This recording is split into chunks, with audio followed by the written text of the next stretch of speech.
Peter Panagore, a near-death experiencer. And the first time I went to the IANDS conference, I was walking into the front doors, and it was like entering a bubble of love. The concentration of energy that is present at the conference was unlike anything that I've ever experienced before.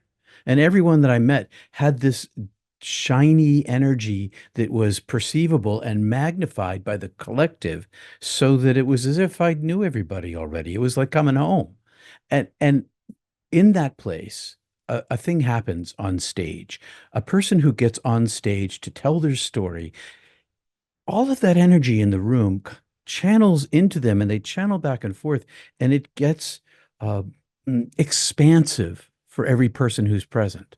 There's this multiplication thing that happens when hundreds of near-death experiencers and spiritually transformed people come and gather in the same place.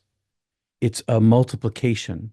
And I've been to some Broadway shows, and when I've seen these Broadway shows and I'm in the audience and it's this spectacular on stage, and you'll feel the energy coming from the actors and the enthusiasm of the audience.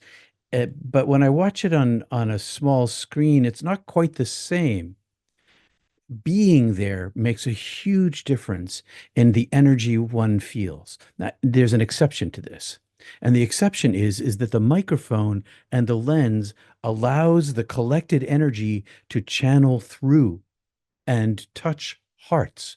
I first came across this when I was working in television, and people would write to me from the audience and say, well, things like, I could feel the divine presence. That was just me doing it. When there's a huge collective of people all in one place at one time, and somebody's getting up on stage, that flies through the lens. It flies through the microphone, and it can be captured digitally.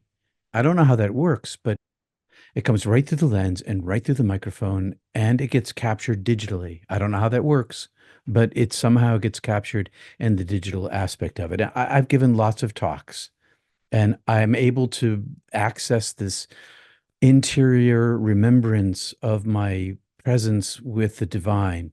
But when I'm in a big group of people like me, it magnifies my own capacity interiorly, connects me deeper to the remembrance of who I am, and it impacts everybody who's there.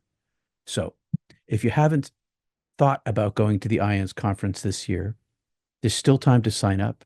There's also still time to sign up digitally, because it does translate through the microphone and the lens. I wish I was going to be able to see you there this year, but I'm unable to come for personal reasons. I'll see you next year. Peace and love to everybody. Namaste.